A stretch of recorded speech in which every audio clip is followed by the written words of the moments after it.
ஒரு ஊரில் செல்வந்தர் ஒருவர் இருந்தார். அவர் தான தர்மங்களில் மிகப்பெரிய கொடைவள்ளலான விளங்கினார். அந்த ஊர் மக்களின் பிரச்சினைகளை தீர்த்து வைத்து பெரும் புகழுடன் இருந்தார். அவர் சிறந்த தெய்வ பக்தர்.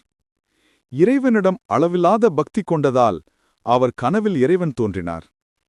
அவர் செல்வந்தரிடம், "உன் பக்தியையும் தயாள குணத்தையும் கண்டு மகிழ்கிறேன். உனக்கு என்ன வரம் வேண்டும் கேள்" என்றார்.